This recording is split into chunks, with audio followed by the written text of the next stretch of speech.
রমজান মাসে যদি কেউ তোমার সাথে ঝগড়া করে, কেউ তোমারে গালি দেয়, কেউ তোমারে মন্দ বলে, ফালিয়াকুল ইন্নী সাইম, ইন্নী সাইম। তুমি শুধু বলতে থাকো, ভাই আমি রোজাদার, ভাই আমি রোজাদার, ভাই আমি রোজাদার। তুমি হাজার বললেও আমি জবাব দেব না, কারণ আমি রোজাদার। রোজাদারের পরিচয়ই আলাদা, রমজানের কদরই আলাদা, রমজানের কদরই আলাদা। আল্লাহ তাআলা নিজে বলছেন, বান্দা শোনো, আরবি 12টা মাস, 11 মাসের নাম তোমাদের জবানে উচ্চারিত হয়, তোমরা বলো, আরবের বলুক আর দেশের মানুষ বলুক, কিন্তু রমজান একটা মাস, যে মাসের নামটা রমজান, এটা আমি আল্লাহ আমার জবান দিয়ে উচ্চারণ করে কোরআনের আয়াত বানায় দিছি। শাহরু রমাদান, এটা সরাসরি কোরআনের আয়াত। শাহরু রমাদান, আল্লাহ বলে রমজান মাস, রমজান মাস, রমজান মাস, আল্লাহ বলছে। অতএব আমার কথা একটাই, আমার অনুরোধ, আপনারা আপনাদের বিবিদেরকে, আপনাদের ছেলে মেয়েদেরকে আল্লাহর ওয়াস্তে এই রমজানে বাজারে ছেড়েন। এটা আমার বাপ, আমার কলিজা বলে, আমার দিল বলে, এটা যেন আল্লাহকে চূড়ান্ত ভাবে অপমান করে, তিরস্কার করে আল্লাহকে। যে মহিলা বাজারে যায় রমজানে, ওর মার্কেট ঘুরতেছে, লুঙ্গির জন্য, জামার জন্য, প্যান্টের জন্য, জুতার জন্য, শাড়ির জন্য, গহনার জন্য, বিশ্বাস করেন ওই মা, ওই বোন, ওই স্ত্রী আল্লাহকে তিরস্কার করে, ঠাট্টা করে।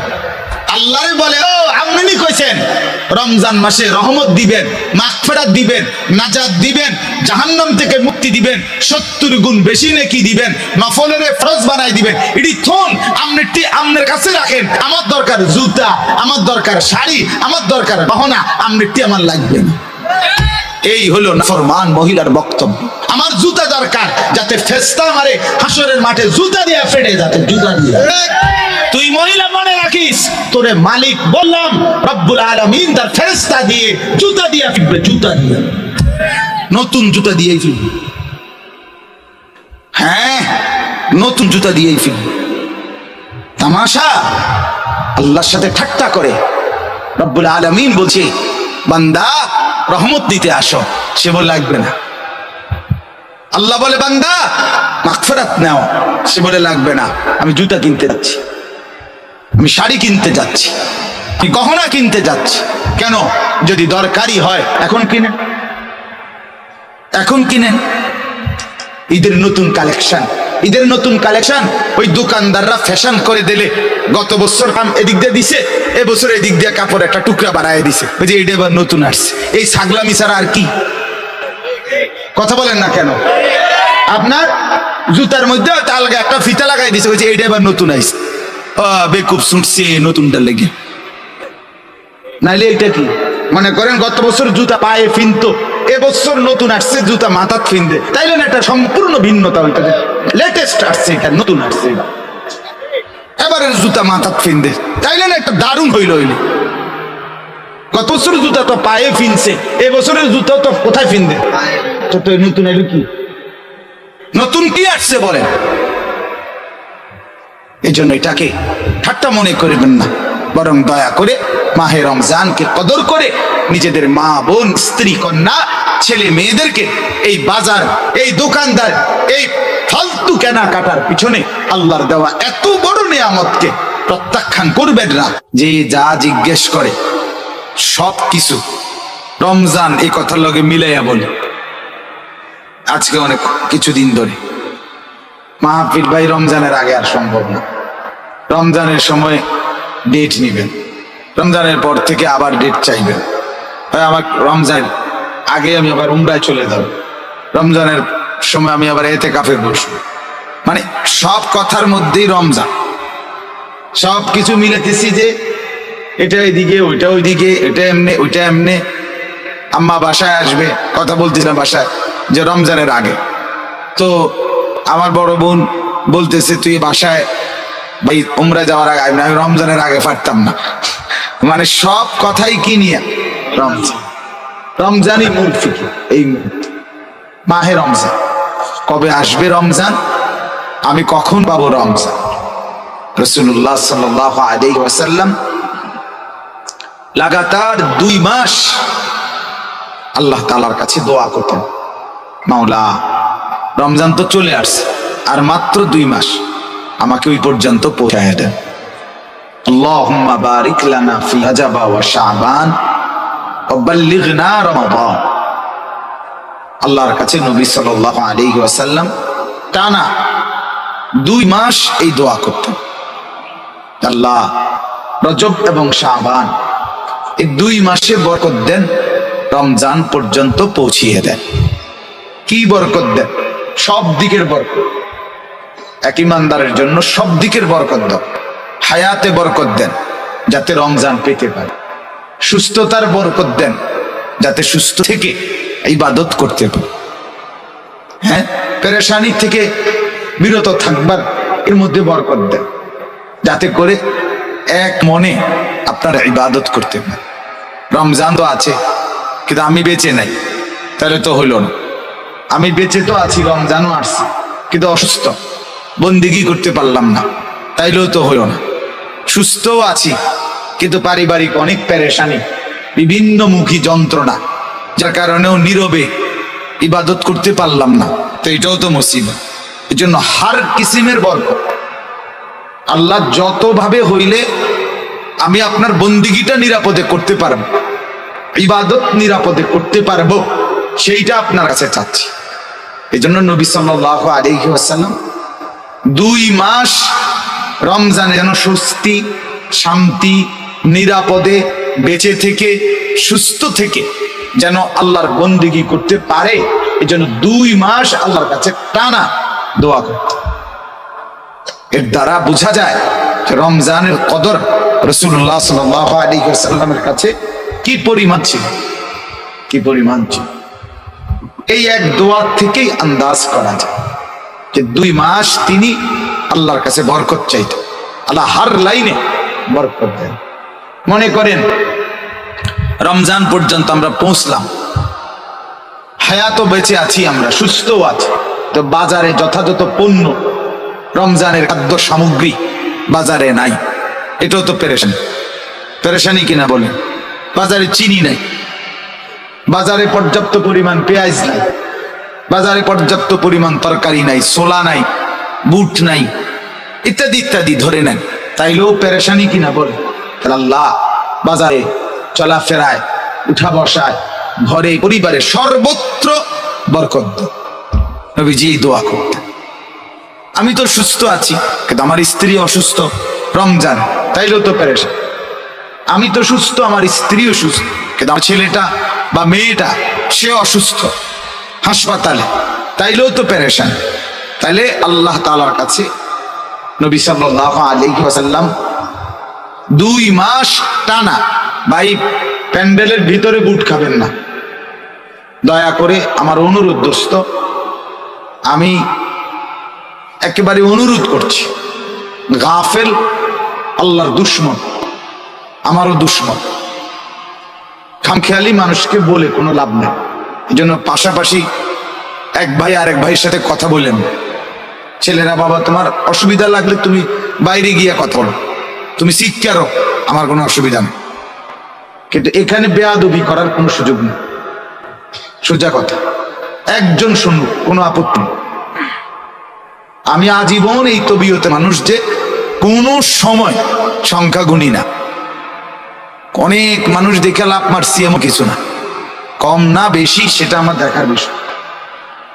আমার মালিকের কথা বলার জন্য বলা, আল্লাহর কথা বলতে বসছে। একজন একজন কথা বলবেন, একজন বুট খাবেন, একজন পাশের জনের সাথে একটু কথা বলবেন, একটু আল্লাহর কথা শুনবেন, হবে না দোস্ত?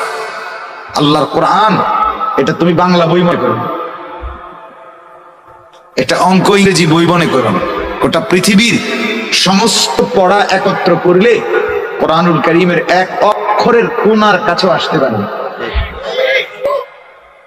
কোরআনুল কারীমের সামনে পৃথিবীর সব, এই বাংলা, অঙ্ক, ইংরেজি, পদার্থ, জীববিজ্ঞান, রসায়ন বিজ্ঞান, উচ্চতর গণিত যা আছে, এগুলো 2 পয়সার মূল্য রাখে না কোরআনের সামনে। হ্যাঁ, ওগুলোর জায়গায় মূল্য, কিন্তু কোরআনের সাথে তুলনা করলে ওর একটারও কোনো, এর কাছাকাছি ন্যূনতম কোনো মূল্য। দামি একমাত্র আল্লাহর কোরআন। অতএব তুমি এটাকে দোস্ত ফালতু বিষয় মনে করো, ফালতু বিষয় মনে করো। গাফেল আল্লাহর দুশমন, খামখেয়ালি, খামখেয়ালি। আমার মনে আছে আমি একবার এক ছেলেরে বলছিলাম পড়া কয় পারি না, অনেক আগে শিক্ষকতার প্রথম দিকে। বললাম পারো না, পারি না আর কি, পারে না আর কি। এরম ডাকাত কি হয়? এই যে বেয়াদব, কত বড় বেয়াদব, এই অসংখ্য ছেলেদের হালাতে কি এরম এরম করি আর আমাদের কি খারাইয়া তুমি দাঁড়াইয়া এরম দাঁড়াইয়া রয়েছি আমাদের কি বুঝছেন না কথাটা? তুমি যে এই মেয়েটার পিছনে পিছনে হাঁটতেছো, কিভাবে হাঁটতেছি আপনার অসুবিধা? মানে কথাবার্তার ঢং হইলো সে যে মানুষ না জানোয়ার এটাও জানে না, খবরও নাই। আবসা মনে হয় অসুবিধা কি, আমার নিজেকে খুব বুদ্ধিমান ভাবে। আরে নাফরমান তো বুদ্ধিমান না বাপ, নাফরমান বোকা হয়, নাফরমান অপদার্থ হয়, বোকাই হয়। আল্লাহ নবী সাল্লাল্লাহু আলাইহি ওয়াসাল্লাম বলেছেন আল কাইয়িসু মান দানা নাফসাহু, যে নিজের হিসাব করে, ওয়া আমিলা লিমা বা'দাল মাউত, মৃত্যু পরবর্তীর জন্য আমল করে, আল কাইয়িস তাকেই বুদ্ধিমান বলে। আল কাইয়িস সে বুদ্ধিমান। ওয়াল আজিজু মান আতবা'a নাফসাহু হাওয়াহা, নবীজি সাল্লাল্লাহু আলাইহি ওয়াসাল্লাম বলেন এবং অক্ষম, অপদার্থ, দুর্বল, ব্যর্থ, অথর্ব যে তার মনের ইচ্ছা মতো চলে। হাদিস তামান্না আলাল্লাহ, চলে নিজের ইচ্ছা মতো আর আশা করে আল্লাহর কাছে। আল্লাহ মুখে বিড়ি, আল্লাহ ভরসা, আল্লাহ ভরসা, পকেটে হারামের টাকা, আল্লাহ ভরসা, ঘরে রঙিন টেলিভিশন, আল্লাহ ভরসা, চেহারায় দাড়ি নাই, আল্লাহ ভরসা। কি আল্লাহ ভরসা? কি উপরে কি করতে চাইছেন আপনি? আল্লাহ তাআলা নাফরমানির উপরে আল্লাহ ভরসা, এটা আল্লাহ বলছেন? কথা বলেন না কেন? আপনি মিথ্যে বলবেন, আল্লাহ ভরসা। আপনি ওজনে কম দিবেন, আল্লাহ ভরসা। আপনি নাফরমানিতে ডুবে থাকবেন, আল্লাহ ভরসা। এটা আল্লাহ বলছেন, এটা রাসূল বলছেন, কোন আলেম বলছে আপনাকে? আপনি কেমনে বললেন এটা আল্লাহ ভরসা? আল্লাহ ভরসা তখন মোমেন গুনাহ ছেড়ে দেয় যখন, মোমেন আর করবে না এই ওয়াদা দেয় যখন, মোমেন লজ্জিত অনুতপ্ত হয়ে মাফ চায় যখন, তো আল্লাহ তাআলা বলে আমি ভরসা, আমার উপর থেকে নিরাশ হইও না, সব মাফ করে দিল। কিন্তু শর্ত হলো ছেড়ে দিতে হবে, শর্ত হলো আর করবা না, ওয়াদা দিতে হবে, শর্ত হলো লজ্জিত হয়ে মাফ চাইতে হবে, মাফ চাইতে হবে। বিড়ি খাইতে খাইতে আস্তাগফিরুল্লাহ, চা দোকানে বসে টেলিভিশন দেখে, মুখে বিড়ি, আস্তাগফিরুল্লাহ আস্তাগফিরুল্লাহ, ইডি নিও মানুষ হন দেশটা বুঝি এই নি চলতেছে। এবার আস্তাগফিরুল্লাহ, আমনের আস্তাগফিরুল্লাহর উপরে আস্তাগফিরুল্লাহ, বুঝেন না? আপনি যে আস্তাগফিরুল্লাহ কইছেন এটার রূপে কি আস্তাগফিরুল্লাহ? এটা কি ধরনের আস্তাগফিরুল্লাহ হইল? আমাদের করাচি হযরত রাহমাতুল্লাহ আলাইহি বিশ্ববিখ্যাত বুজুর্গ ছিলেন আরিফ বিল্লাহ হযরত মাওলানা শাহ হাকিম মোহাম্মদ আখতার রাহমাতুল্লাহ আলাইহি। তো ওনার একটা ঘটনা আছে, উনি একবার বলছেন হজে যাইতেছেন উনি পাকিস্তান থেকে।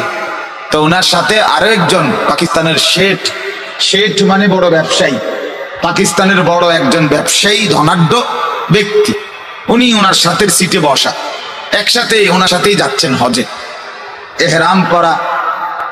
তো বিমানের মধ্যে যে মহিলারা থাকে, বিমানবালা, এরা অনেক সুন্দরী হয় এবং এদের কাপড় অর্ধেক কোম্পানি দিছে যে দূর কিনছে, সেটা তো আর তারা করতে আনবো, কথা বুঝেন? এই জন্য অর্ধেক। হ্যাঁ, তো কোম্পানির হয়তো আরো খরচ আছে, সব মিলাইয়া কাপড়ের বরাদ্দ দূর দিছে, দূর কিনছে।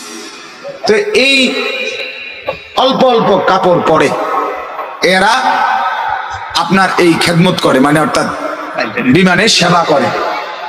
এই মহিলাগুলো অপরূপ সুন্দরী। তো এই বেচা ওই শেঠ ব্যবসায়ী, উনি হজরতের পাশেই বসা। তো এই মহিলারা তো আসতে যাইতেছে, উনি হজরতকে বলতেছেন, হজরত হজরত দেখেন দেখেন, আস্তাগফিরুল্লাহ আস্তাগফিরুল্লাহ, মহিলাগুলোর কাপড় চোপড়ের কি অবস্থা। তো হজরত তখন বললেন, আরে ভাই, তোমার আস্তাগফিরুল্লাহর উপরে আস্তাগফিরুল্লাহ, পহলে তো নজর হটাও ফির তো আস্তাগফিরুল্লাহ পড়ো। আগে তো কি সরাও? নজর সরাও। তুমি যে আস্তা বেড়ির দিকে ছাইয়া রইছ, ছাইয়া ছাইয়া কয় আস্তাগফিরুল্লাহ আস্তাগফিরুল্লাহ। দেখছেন নি কারবার কি দেখতে? তুমি তো দেখকেই রইছো, তাহলে এইটারই আস্তাগফিরুল্লাহ কোন? এই জন্য হযরত বললেন যে তোমার আস্তাগফিরুল্লাহর উপরে কি? আস্তাগফিরুল্লাহ পেহলে তো নজর হটাও, আগে তো চেহারা সরাও, আগে মহিলার থেকে নজর নামাও, ফের পরে আস্তাগফিরুল্লাহ, এরপরে পড়ো তুমি কি আস্তাগফিরুল্লাহ, তাইলে না? এই জন্য বাপ রাগ হইয়েন না। বলার উদ্দেশ্য হইল, ছেলেরা মাশাআল্লাহ যারা বসছো ভাই, আলহামদুলিল্লাহ, আল্লাহ বসাইছে, আল্লাহ বসাইছে, তুমি বসো না, আল্লাহ বসে। আল্লাহ চাচ্ছে তোমার একটু পরিবর্তন, আল্লাহ চাচ্ছে তোমার একটু ভালো, খোদার কসম, এই জন্য বসাইছে, এই জন্য বসাইছে। আল্লাহ তাআলা দয়া করেই বসাইছে। অতএব মেহেরবানি করে অল্পটুকু সময় আমরা একটু মনোযোগী হই, আল্লাহ আমাদেরকে তৌফিক দান করে। তো আমরা বলতেছিলাম এই মুহূর্তে রমজান, আলোচনার মূল কেন্দ্রবিন্দু শুধুই কি রমজান। এবং আল্লাহ নবী সাল্লাল্লাহু আলাইহি ওয়াসাল্লাম লাগাতার 2 মাস রমজানের জন্য দোয়া করতেন, 2 মাসে বরকত চাইতেন, আর বলতেন আল্লাহ বরকত দিতে দিতে রমজান পর্যন্ত পৌঁছায়। তাহলে এই মুহূর্তে আমাদেরও হিসাব, যার আল্লাহ বিবেক দিয়েছেন, আল্লাহ তাআলা যার কলিজার ভিতরে আখিরাত আর পরকালের ভাবনা দিয়েছেন, বাপ প্রত্যেকে আমি এবং আপনি মূল ফিকির করবেন যে সামনে রমজান, রমজান মাহে রমজান, মাহে রমজানের জন্য দোয়া করেন, আল্লাহ কাছে বলেন যে আল্লাহ আর অল্প কয়টা দিন হায়াত ভিক্ষা দেন, আল্লাহ রমজানের চাঁদ না দেখাই আপনি মাহরুম করবেন না, তীরে এনে তরি ডুবাইয়েন না। মাওলা দেখা যায় রমজান আর অল্প কয়টা দিন, 1 মাসও নাই, এই 20-22 দিনের রমজান বাকি, আল্লাহ আপনি এই কয়টা দিন হায়াত দিয়ে রমজানের চাঁদ পর্যন্ত পৌঁছান, রহমত মাগফিরাত আর নাজাত দিয়ে জান্নাতি করে দেন। তাহলে প্রথম আমাদের কাছে এই মুহূর্তের করণীয়, বাকি দিনগুলো রমজানের অপেক্ষায় দোয়া করা, এটা হলো আমাদের ইমানদার হিসাবে এই মুহূর্তের প্রথম কি করণীয়। দ্বিতীয় করণীয় কি? দ্বিতীয় করণীয় হলো কিছু নফল রোজা রাখা। এখনই কিছু নফল রোজা রাখা, 2টা হোক, 4টা হোক, 5টা হোক, নফল রোজা।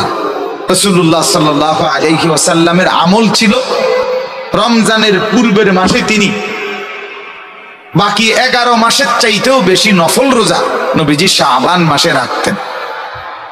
আম্মা জান আয়েশা রাদিয়াল্লাহু তাআলা আনহা তিনি ইরশাদ করেন যে শাবান মাসে, মানে রমজানের আগের মাসে, মানে এই যে এখন যে মাস চলতেছে আরবি, এই মাসে নবীজি এত লম্বা, এত লাগাতার রোজা রাখতেন। তিনি বলেন মাঝে মাঝে মনে হইতো যে না জানি এইবার শাবানে আর রোজা ছাড়বেনই না, একবারে রমজান সহ পুরাইয়া তারপরে থামবে, এরকম টানা রাখত, এরকম টানা রাখত। আমার এক ঘনিষ্ঠ মানুষ, দাওয়াত ও তাবলীগের সাথী, কুমিল্লা ক্যান্টনমেন্টের ডাক্তার সাহেব, আলহামদুলিল্লাহ, বলতেছে হুজুর আমি নিয়ত করছি, যেদিন বলছে সেদিন বলতেছে 33টা রোজা হয়েছে লাগাতার, নিয়ত করছি রমজানের আগে 60টা রোজা পুরা করব। কি মুসলমান, কেমন ইমানদার শওকত ভাই। তো এজন্য বললাম আল্লাহ ওয়ালাদের ফিকির কেমন। অথচ ডাক্তার সাহেব দাওয়াত ও তাবলীগের বরকতে আল্লাহ তাআলা তার কলিজায় কি পরিমাণ মহব্বত দান করছে যে 60 রোজার আগে পূরণ করে। তাহলে রমজানের 1 মাস তো 3 মাস কি হলো? রোজা হলো। তাহলে আমাদের তো উচিত কিছুটা নফল রোজা রাখা। এটা রাসূলুল্লাহ সাল্লাল্লাহু আলাইহি ওয়াসাল্লামের সুন্নাত আমল। নবীজি সাল্লাল্লাহু আলাইহি সাল্লাম শাবান মাসে রোজা রাখতেন, নফল রোজা রাখতেন। হাদিসের মধ্যে আছে, আল্লাহর নবী সাল্লাল্লাহু আলাইহি ওয়াসাল্লামকে জিজ্ঞেস করা হয়েছিল, আপনি শাবান মাসে এত নফল রোজা রাখেন কেন? নবী সাল্লাল্লাহু আলাইহি ওয়াসাল্লাম বলেন, তাযীমান লি রমাদান, রমজান মাসের সম্মানার্থে, রমজানের সম্মানে, রমজানকে বরণ করার জন্য আগ্রহী, এই আকাঙ্ক্ষা নিয়ে রমজানের আগেই কিছু নফল রোজা তার তিনি রাখতেন। এক্ষেত্রে সর্বোচ্চ আমার অনুরোধ রইল, কমপক্ষে 3টা রোজা আগামী 5, 6, 7, শবে বরাত 7 তারিখ না, 5, 6, 7 মার্চ মাসের 6, 7, 8 জি 6, 7, 8 আগামী 6, 7, 8 মার্চের এই 3 দিন 13, 14, 15 শাবান, মানে শাবান মাসের 13, 14, 15 এই 3টা দিন নফল রোজা রাখবেন। ফায়দা কি হবে? 1 নাম্বার, টানা 3 দিন রোজা রাখলেন। নবীজি শাবান মাসে বেশি রোজা রাখতেন, তা আপনি তো সারা 11 মাসে এরকম 3 দিন টানা রোজা রাখেন নাই, তাহলে আপনার লেগে মোটামুটি বেশি হলো, ঠিক কিনা মানেন না? 1, 2 নাম্বার, প্রত্যেক আরবি চাঁদে, আরবি মাসে নবীজি সাল্লাল্লাহু আলাইহি ওয়াসাল্লাম 13, 14, 15 সারা বছর তিনি এই 3 দিন চাঁদের রোজা রাখতেন। এটাও একটা নবীজির আমল, আইয়ামুল বীজের রোজা, এইটারও আমল হয়ে যাবে। 3 নাম্বার, রাসূলুল্লাহ সাল্লাল্লাহু আলাইহি ওয়াসাল্লাম 15ই শাবান লাইলাতুল বারাত এই রাত্রির সৌজন্যে একটা নফল রোজা রাখতে বলছেন। সুমু নাহারাহা কুমু লাইলাহা, রাত্রিটা রাখো, দিনের বেলা রোজা রাখো। তাইলে এই লাইলাতুল বারাতকে কেন্দ্র করে যেই রোজাটা, সেই রোজাটাও ওই 15 তারিখ আপনার আদায় হয়ে যাবে, 8 তারিখের রোজাটার মাধ্যমে আদায় হবে। এই জন্য 1-এর ভিতরে 3 হবে, রোজা রাখবেন 3টা। তো বেশি রোজা রাখা অন্য মাসের চাইতে নফল, এটার আমলও হবে। 13, 14, 15 রাসূলুল্লাহ সাল্লাল্লাহু আলাইহি সাল্লাম রোজা রাখতেন মাসের চাঁদের, এটার আমলও হবে। লাইলাতুল বারাতের একটা রোজা, এটার আমলও হবে।